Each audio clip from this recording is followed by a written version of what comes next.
So with that, I want to welcome Aisha to present to us this morning on empathy and compassion in the workplace. Thank you so very much, Aisha, and over to you. Thank you, Jerry. Good morning to all of you. Good afternoon, good evening, depending on where you're joining us from. So it is really a pleasure to be here, Jerry, especially to talk about an important topic, which is empathy and compassion in the workplace, which I simply like to call mindfulness in the workplace. So today I will be talking about 4 specific topics. One is the difference between empathy and compassion, because a lot of times we think both are same or similar. Yes, they are definitely related, but there are distinct differences between the two. I'd like to touch upon that a bit today. Then I will be talking about the efforts that organizations have taken in the past years to foster empathy and compassion in the workplace. Then I will be delving into navigating the AI era, basically understanding the current state of the workplace. We all know that the AI era is here. I would like to take this opportunity to share some of the things that are already happening in the workplace. And then finally, I will be ending with the significance of empathy and compassion in the AI era. Why is it so important to have empathy and compassion, especially in the AI era today? So I will start with the difference between empathy and compassion by definition. So empathy is defined as our feeling of awareness toward other people's emotions and an attempt to understand how they feel. It definitely differs from sympathy, where one is moved by the thoughts and feelings of another, but maintains an emotional distance. Whereas compassion is defined as an emotional response to empathy or sympathy. And here the difference is that it creates a desire to help. Now, again, empathy is about trying to understand another person, and it also shares, a lot of times it is very resonating with one another. It resonates with one another, basically because you probably have shared experiences and therefore you are able to empathize. But when it comes to compassion, you may not have shared similar experiences, but that does not stop you from caring for another person or feeling concerned for another person. And it just does not stop there. With compassion, what happens is you feel this innate desire to do something about it, to take action so that you can alleviate the pain or suffering from the other person. Now, I would like to provide a few examples, empathy in the workplace. The first example would be colleagues respectfully listening to their co-workers, trying to understand their perspectives, and then sharing their own point of view during brainstorming sessions without insulting others or turning the session into a debate. Again, this is very, this is very relatable because you yourself would not want to be insulted, correct? You yourself would want your point of view to be understood or given that respect. So if you would want that, you of course can understand that others would want that too. So that's empathy. Then another example would be a company's leadership. Basically, a company's leader shows empathy by genuinely listening to feedback from employees and then incorporating them into their business processes. Now, maybe this leader used to be an employee or was not in a leadership position earlier, and maybe his or her point of view was not incorporated into the business process. And so this time, because the person is in the leadership position, decides to make sure that the employee's point of view is incorporated into the business process.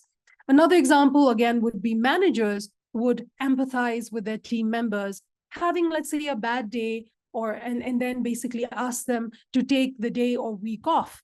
Now, maybe the senior of the manager maybe gave the manager a day off and therefore decides to continue that practice. So that is more empathy, which is again about resonating, which is relatable. But when it comes to compassion, the example would be slightly different. The first one would be a scenario where you support a colleague facing personal challenges, right? So maybe a health issue or family crisis. So something personal, and you are able to provide listening ear to the person. And where, it sounds something like, I understand that you are going through a tough time. If you need to take some time off, or if there's any way I can help you with your workload, please let me know.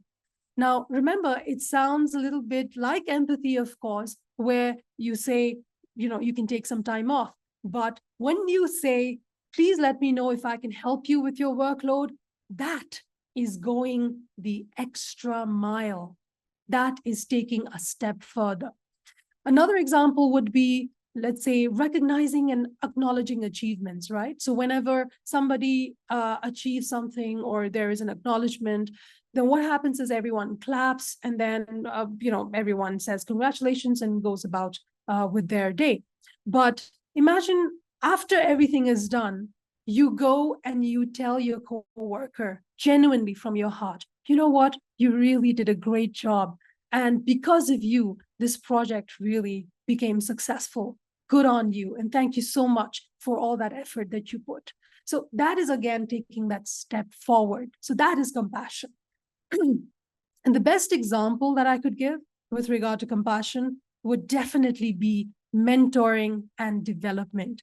So demonstrating compassion in a professional context can involve mentoring and supporting the growth of your colleagues. So imagine offering guidance, sharing your knowledge, and providing constructive feedback that can contribute to their professional development, right? So you are genuinely wanting to help the other person grow.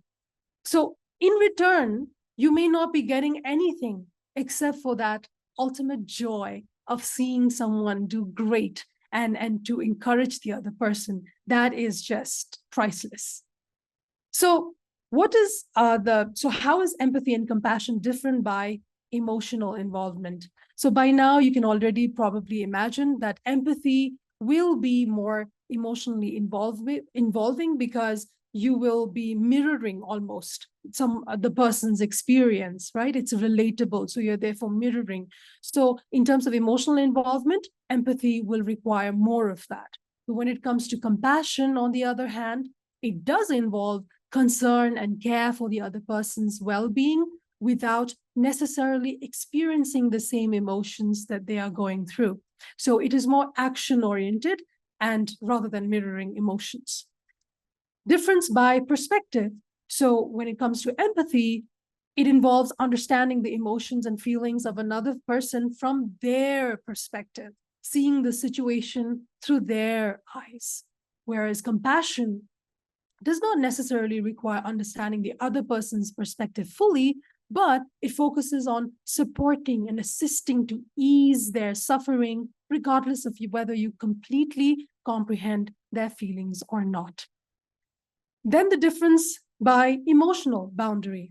So empathy can sometimes be emotionally draining because you are essentially feeling with the other person, and it may lead to emotional exhaustion or burnout if not managed properly. But while compassion involves care and concern, it does allow for emotional boundaries. So you can offer support and help without getting overwhelmed by taking on the other person's emotions.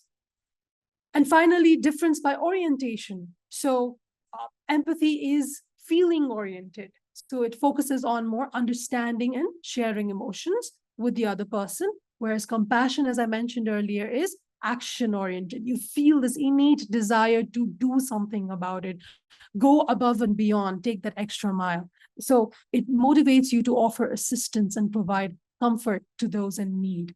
And both empathy and compassion are valuable qualities that contribute to building strong and supportive relationship with others. The second part of the presentation is about fostering empathy and compassion in the workplace. So the questions that I asked was, are organizations actively taking steps to promote empathy and compassion in the workplace? And are empathy training programs or initiatives being implemented to enhance employee relations and well-being? The answer is yes. So you may have heard about employee assistance programs, or what's called as EAPs normally. So these are this kind of a program is incorporated into the organization in order to support personal or work-related challenges. So this program includes mental health aspects of the employee, stress management issues. Basically, this program tries to create a work-life balance for the employee. And it's also a program that helps to show that organizations care about the employee's overall well-being. Then there is flexible work arrangements. This is also part of fostering empathy and compassion in the workplace. We all know about remote and hybrid work arrangements. There are flexible hours that companies provide. Basically, it's about how to figure out that work and life can be well integrated for the employee, because a lot of employees may be pursuing job training, or maybe doing, or currently doing education or caring for family members. So organizations need to try and understand how to integrate work and life for the employees. Next is diversity, equity, and inclusion initiatives to create more equal and just workplace. So we have heard of diversity and inclusion, but equity is something that is being talked about as well, where a one-size-fits-all attitude does not work. Companies need to look at employees' needs and requirements and be able to provide a just workplace, a fair and equal just workplace. So then there is empathy training programs that are also provided by organizations to make everybody, including those in the leadership position, including those in the including for the employees, they provide training sessions to better understand empathy. So there are three types of empathy. One is cognitive. I understand how you think.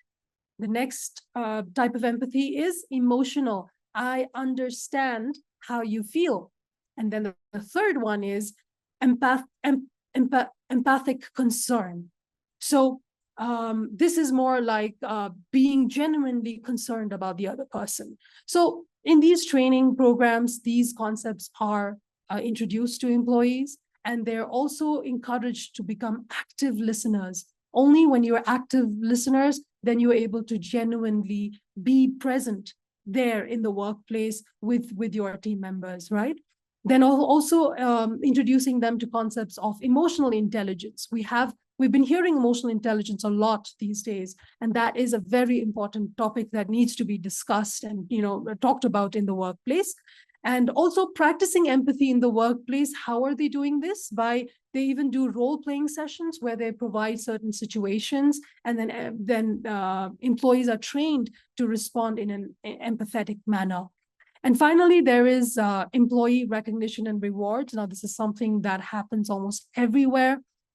And I believe that recognizing someone's hard work and rewarding them is definitely something that must be done. And I was quite curious to see what Google has been doing to foster empathy and compassion in the workplace.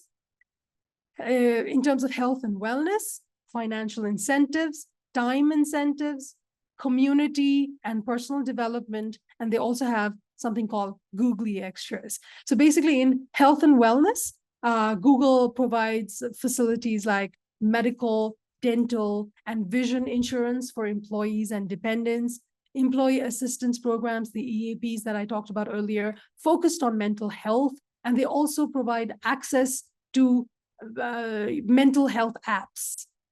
Then there's medical advocacy program for transgender employees as well. With regard to financial incentives, Google provides regular bonuses, competitive compensation, and even student loan reimbursements. In terms of time incentives, Google, of course, provides flexible time, paid time off, including for vacations, bereavement, jury duty, sick leave, parental leave, disability, holidays. And they also provide part-time and job sharing options, hybrid work model, and also provide 4 work from anywhere weeks per year. Community and personal development, basically, they provide education reimbursement, Googler to Googler peer learning and coaching platform, internal Googler community groups, and local culture clubs. And then finally, in Googly Extras, we all know about Google's amazing and inspiring workspaces. That's there. Along with that, they provide on-site meals and snacks, fitness centers, massage programs, and ergonomic support, on-demand fitness, well-being, cooking classes, and even art programs. And they have something called Talk at Google. This is basically a corporate interview sessions that's conducted for the Google employees. This is later then uploaded on YouTube, so we can all have a look at it as well. Then there is legal services that's provided, and there's something called Googlers, and where you can bring your dogs to work. Very interesting. Moving on, now I would like to delve into this topic, which is navigating the AI era. So what is the present state of the workplace in the era of AI, and what are the current trends? As I mentioned, we all know that we are in the AI era, but what is already happening in the workplace? I would just like to talk a little about that today. So according to Zippia, which is the online recruitment service, you must have all heard about it, they conducted a research on AI and job loss statistics. And according to their research, just recently, just 2 to 3 months ago, the industries where soft skills aren't a major part of job requirements. So soft skills, as you may all know, are interpersonal skills, skills that require, those are human skills, right? Social skills. So industries where soft skills are not a major part of a job requirement, half of all companies worldwide are currently utilizing AI in some fashion. So already that is happening. And perhaps that is why 27% of employees have already started feeling anxiety over the possibility of new innovations, robots, or AI.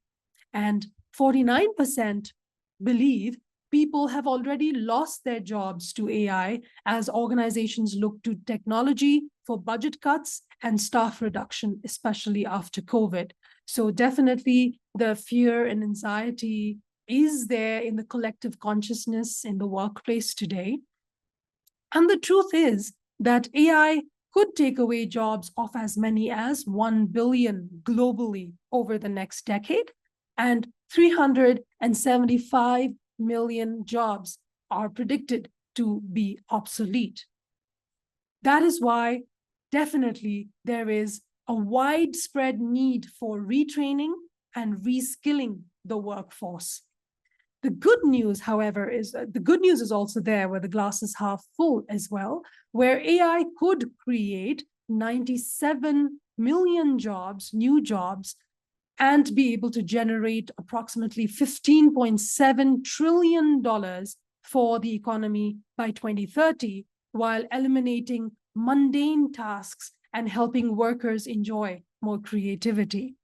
So also, if displaced workers are reemployed within 1 year, it could lift the overall economy.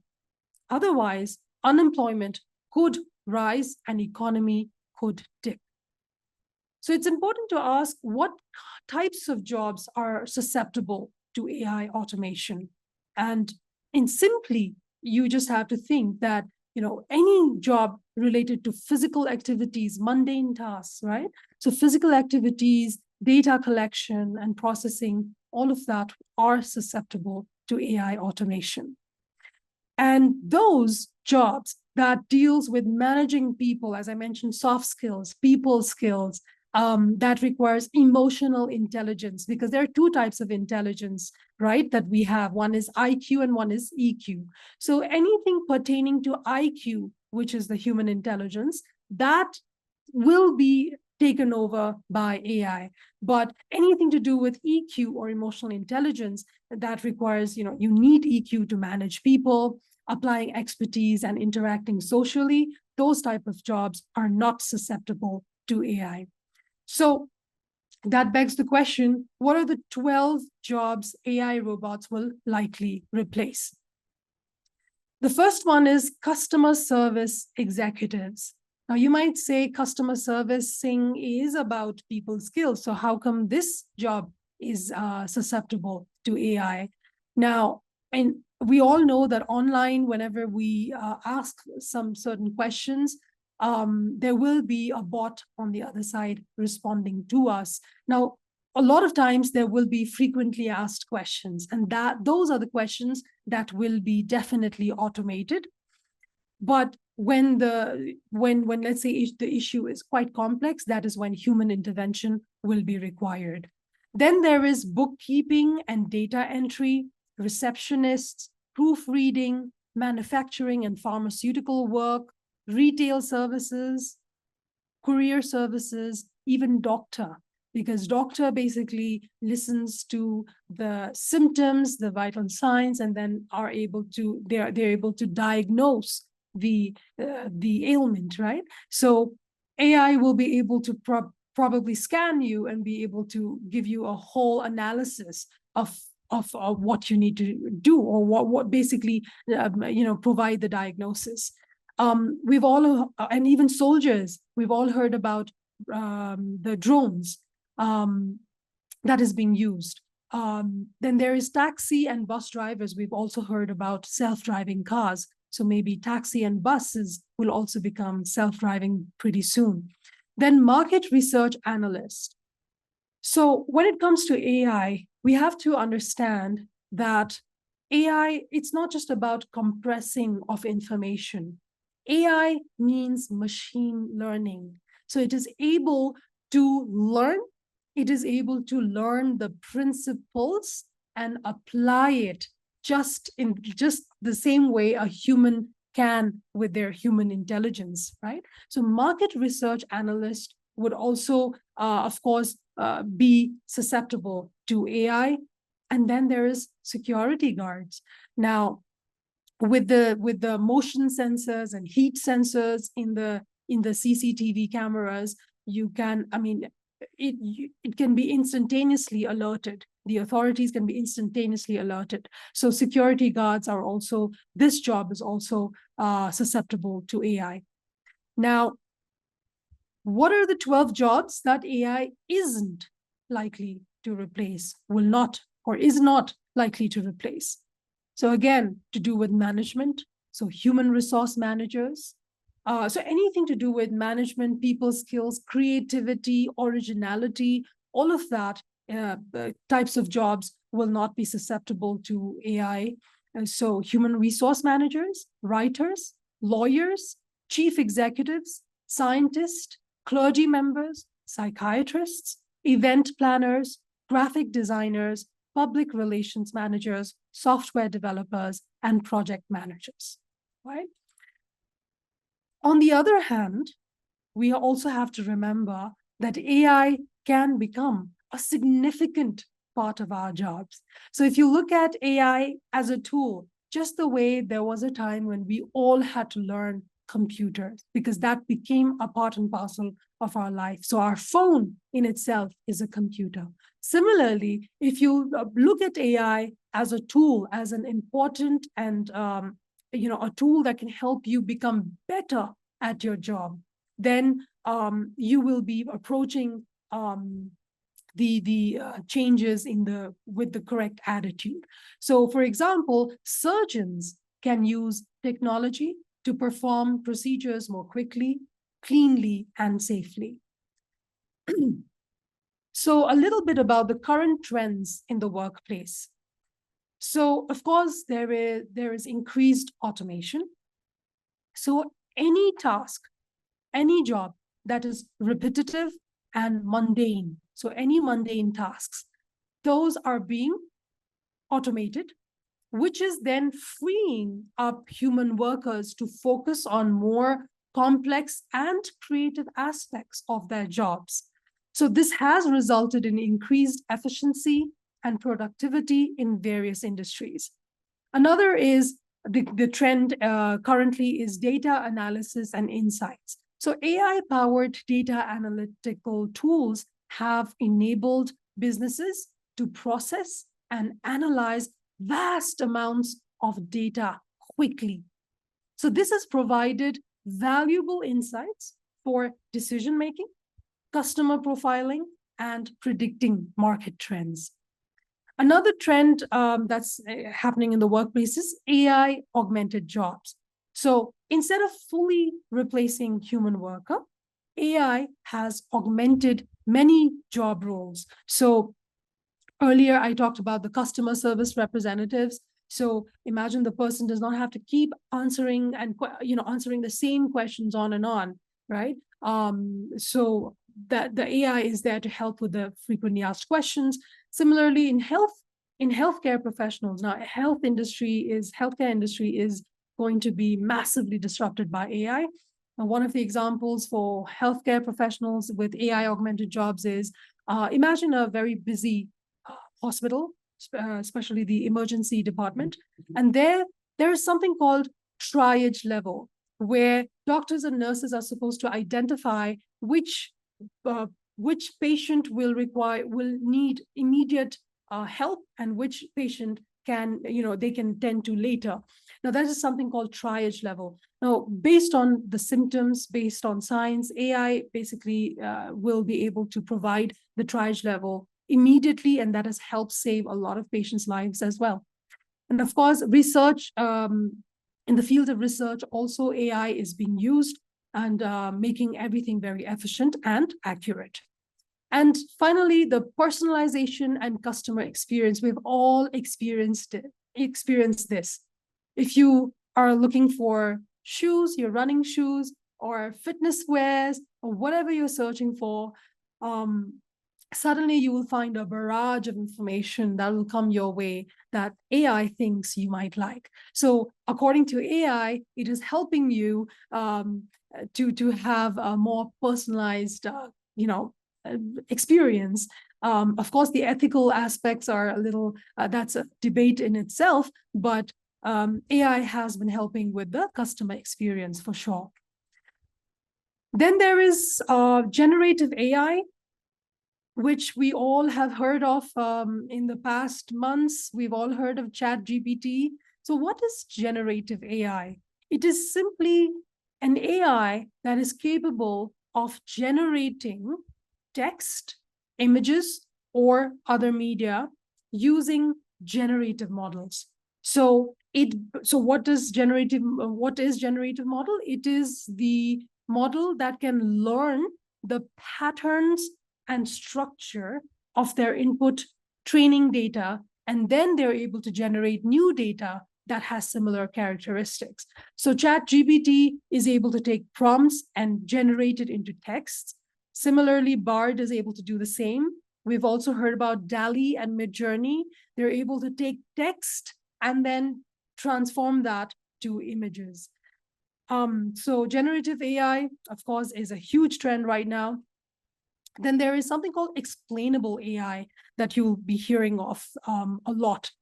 So as AI systems become more complex, there is a growing need for transparency in AI decision-making processes. So explainable AI techniques aim to provide understandable explanations for AI predictions and recommendations. So the example that I can give you is, let's say you apply for a loan.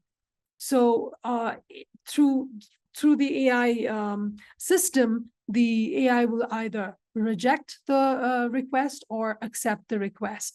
But in after it decides what to do, it will provide an in-depth basically explanation of why it was accepted or rejected to maintain transparency. A lot of people have even said that, you know what, this may be good because then it takes away the whole biases that take place. Then, of course, there's AI in remote work, AI in healthcare, AI in human resources, AI in education, and AI in ethics and regulations. So remote work, Zoom, we all know Zoom, Slack, Microsoft Teams. Thanks to AI, here we are today. So remote work, of course, AI is playing a huge role. Healthcare, as was mentioned earlier, it is already helping in medical imaging analysis, drug discovery, and personalized treatment plans as well. In human resources, it is having a significant impact on HR processes, from automating candidate screening and recruitment to analyzing employee performance and sentiment for better talent management. AI in education, that is already happening as well, where AI is able to understand a child's strength and weakness, and is also able to understand the learning, the learning style that is best suited for the child. And then AI is able to provide a customized, a personalized tutoring experience for the student. And I think that's a wonderful thing, for the child.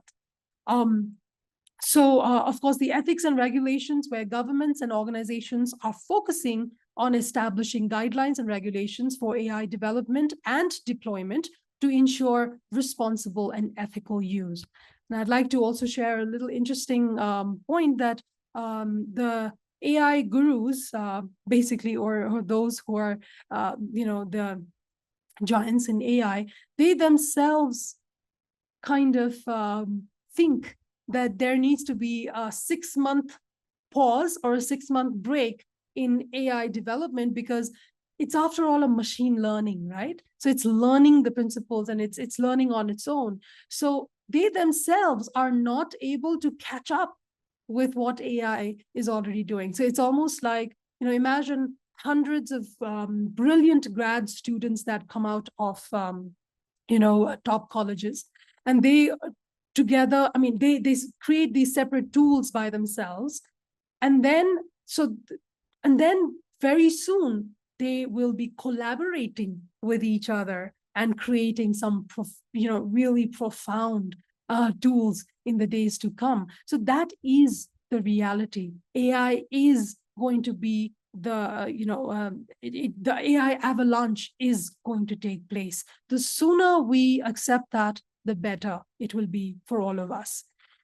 Then, of course, there is virtual assistants and chatbots we all know about. Skills and workforce development, which I talked about earlier. We need to have upskilling and reskilling programs, especially where I normally suggest that everyone must learn something about data analysis, visualization, and data-driven decision-making. So basically, AI is going to be the trend in the workplace. It is going to be part and parcel of the workplace. Because the sooner you learn it's going to be data-driven, right? All the decisions that will be taken will be data-driven. So you need to be able to learn how to read that data, right? So sooner you do some of these crash courses, I think that will be really beneficial for you. Then there is cybersecurity enhancements that's already happening as a current trend, where they're AI is identifying and responding to threats in real time, improving overall data security and reducing vulnerabilities. And finally, there is ethical consideration about this, where, to do with data privacy, algorithmic biases are there, and transparency. So these are very prominent topics that are under discussion at the moment. Now that brings me to the significance of empathy and compassion in the workplace. I mentioned earlier that now more than ever, the workplaces, those in leadership positions, organizations need to be both empathetic and compassionate towards the workforce. So by integrating empathy and compassion into the workplace, as AI rapidly changes how organizations operate, companies can create a supportive and caring environment where employees feel valued, understood, and empowered to navigate the challenges brought about by AI technology. We all know that we've all felt the anxiety. There is this fear of the unknown, and we're all in the same boat, that's for sure. And right now, the difference between a good organization, according to me, the difference between a good organization and a great organization will be very interesting to see, because those organizations who will choose to only be empathetic and say, well, you know what, I understand you, but I'm really sorry, but I have to, there's nothing I can do but to fire you, versus a company which chooses compassion this time, where there is empathy, where they say, yes, I understand you. And you know what? Don't worry. Don't worry. We will make sure that you learn the skills that are required, and we will make sure that you are you feel a part of this trend, and you are there with us, right? So the question is, which company chooses to go above and beyond? That will be interesting to see. So there are certain steps that companies can take in order to foster empathy and compassion in the workplace in the AI era. The first step is training and awareness. So regular training sessions and workshops to not just employees, but even managers and leaders, to make sure that everyone understands how AI impacts roles and how to support colleagues through these transitions with empathy. So a regular conversation or regular training and awareness regarding AI and how it affects the work that you're currently doing, that becomes very important. Another is, please maintain, if you are in a leadership position, please ensure that you have transparent communication happening in your organization. Because again, fear of the unknown, there is that sense of anxiety. And that is why all the more there is a need for transparent communication. Foster open and transparent communication channels where employees can feel free to express their concerns, their fears, and uncertainties about AI-driven changes in the workplace. Encourage managers to listen empathetically and address their employees' needs with compassion. Another is skill development and reskilling. That's another step that organizations can take and must take. Recognize that AI may lead to shifts in job requirements, so offer skill development and reskilling programs to empower employees with the necessary tools to adapt and remain relevant in the evolving working environment. Please show empathy by supporting their learning journeys and providing resources for upskilling. And just think about it. Right now, where can they look? Who can they look towards? They will look towards those in the leadership position.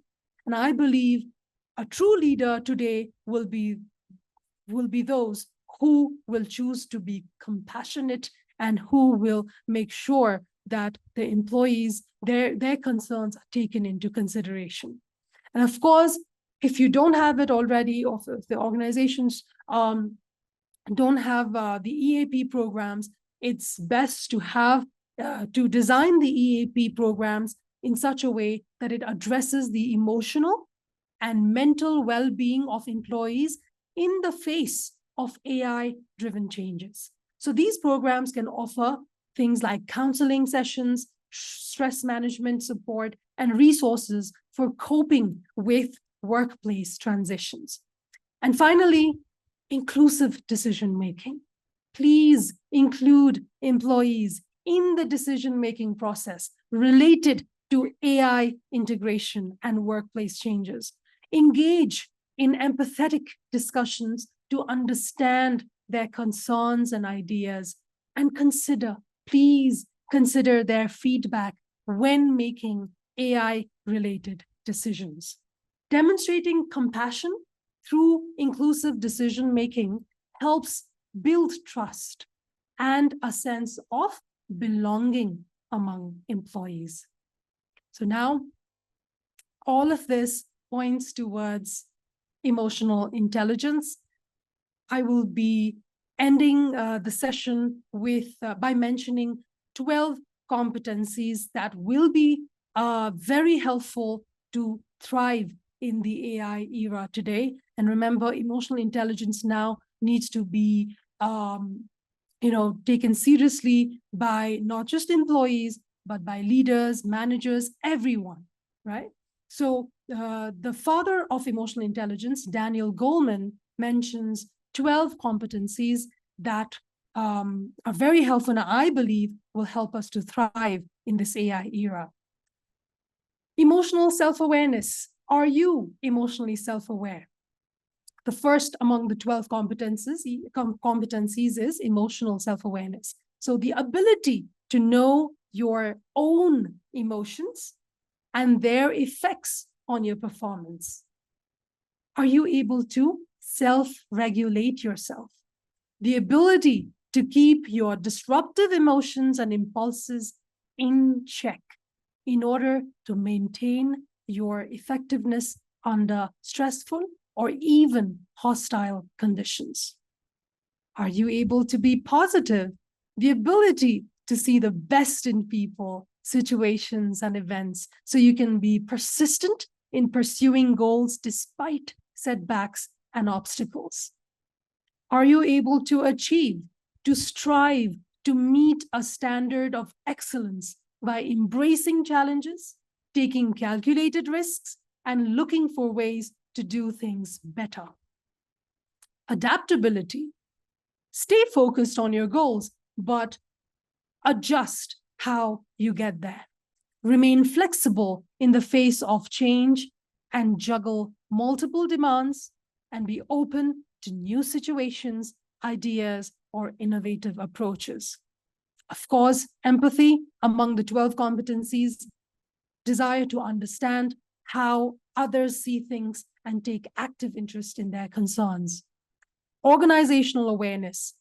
Are you able to read a group's emotional currents and power relationships, identifying influencers, networks, and the dynamics that matter in decision-making? Are you able to influence? The ability to have a positive impact on others and meaningfully engage people in order to convince or gain their support. Are you able to coach? The ability to further the learning or development of others by understanding their goals, challenging them, giving them timely feedback, and offering them support. Then there is conflict management. Are you able to work through highly charged situations by tactfully bringing disagreements into the open, seeking to understand multiple perspectives, and searching for common ground in order to find solutions people can agree to? And then the 11th competency is teamwork. Are you able to work with others towards a shared goal, build spirit and positive relationships, encourage active participation, and share responsibility and rewards among members of a group? And finally, inspiration.